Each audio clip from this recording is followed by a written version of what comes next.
Hello, my name is Christopher Mitchell, and today I will be completing the video oral communication response assignment as part of Module 3, assignment number 1.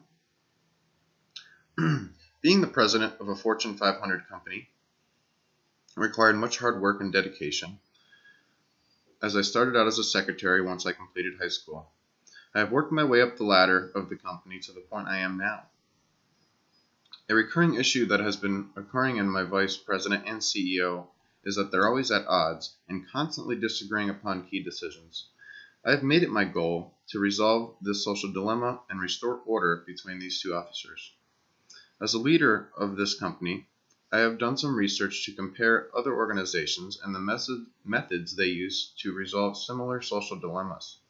According to researchers Morrell, Zald, Rao, and Jaffe, Organizations are not neutral social structures pursuing clear goals, but arenas for conflicting interests in which the social issues and power relations of society are played out.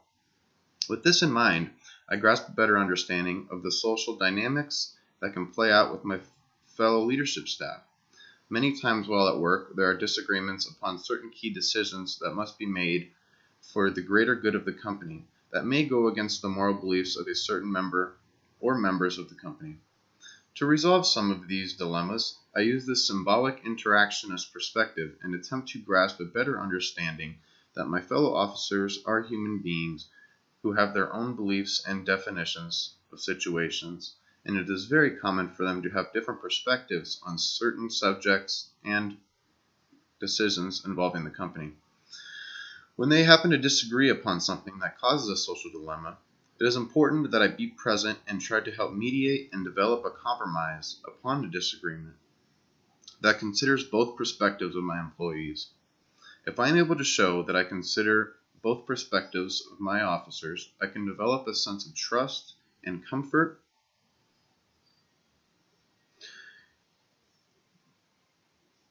between the two employees.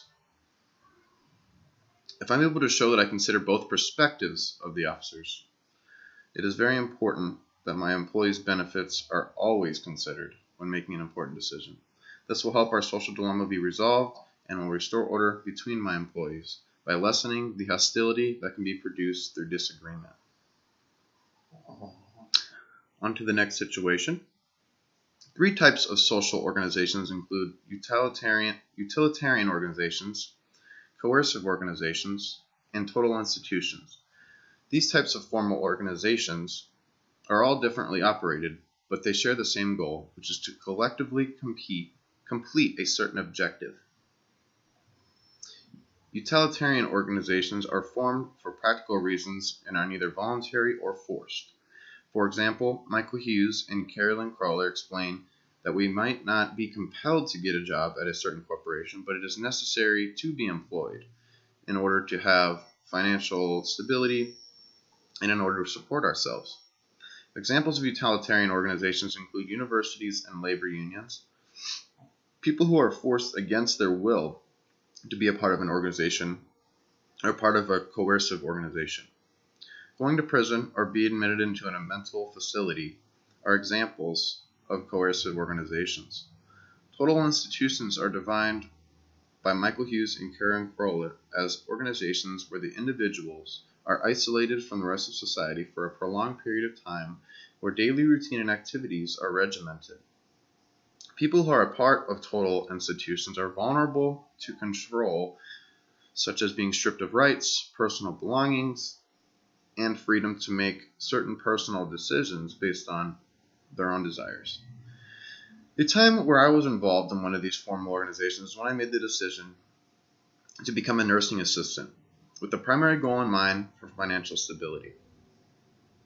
While I did not wish to do this type of work or found it any way desirable, with the primary goal in mind for financial stability, I found it was necessary. I knew that it was necessary in order to make a difference in the community and to support myself financially in order to save for college. Being full-time as a nursing assistant means that I am part of a utilitarian organization. The positives that can result from being part of this type of organization include financial stability, personal gratification, and the feeling that I'm making a positive impact on my patients' lives and overall the community. Negative aspects also arise from this type of formal organization, which include being around many people who are terminally ill, developing firm relationships with patients who pass away, and helping families deal with the loss of their family members. These aspects of my formal organization often make being part of it very difficult. I have decided to run for public office, even with little to no experience with elections, holding office, and campaigning. I feel that I can be successful due to my exposure to supporting a friend who went through the election process and served in a public office seat last term. Under Weber's ideal bureaucracy, I believe that I have the necessary exposure to what it takes to be successful in running for public office. I believe that I am qualified and I have what it takes to be successful in running and serving, due to my exposure of practicing and aiding a close friend through the process. I believe due to this exposure, I am far more competent than someone running based on family ties, personal friendship, or political favor. To prove my competence, I will show that I have the knowledge through personal exposure to efficiently put together a great campaign that will highlight my career accomplishments and the exposure I have had in elections and identifying the best possible candidate for the current position. In order to obtain votes, I must show that I possess the ability to be efficient, knowledgeable in making decisions, and maintain a level of trust that I am qualified to hold this position in office. Through Weber's ideal bureaucracy as cited by Michael Hughes and Carolyn Kroller, I will ensure that officials are held accountable to their superiors for subordinate actions and decisions in addition to their own.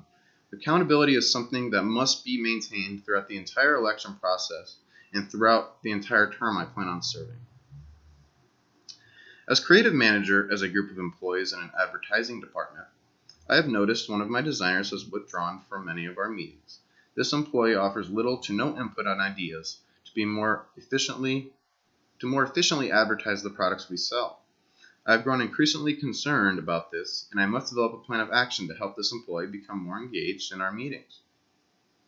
While I believe this disengagement is stemmed from a feeling of meaninglessness and self-estrangement within the particular employee, I believe this issue can be resolved through changing our meeting structure. I believe I need to start giving tasks that are more personally fitted to my employees' strengths and areas of expertise. It is very important that I ensure career growth through increased production, increasing motivation to develop new ideas. Employees of mine must feel as if they are a crucial factor in shaping our advertisement plans, and rewards must be given for new effective ideas. I believe it is common for employees to form a feeling of alienation, and this stems from complacent feelings that their work has no meaning, that their entire job revolves around the belief that employees are just simple commodities that the company uses. I must make it a goal of mine to give this less engaged employee reassurance of self-respect, opportunity for growth, and the idea that their work is vital to the success and future success of a company. I must form this trust and respect on a more personal level with this particular employee and be constantly reminding this employee of their unique and incredible value that they bring every single day. Thank you very much.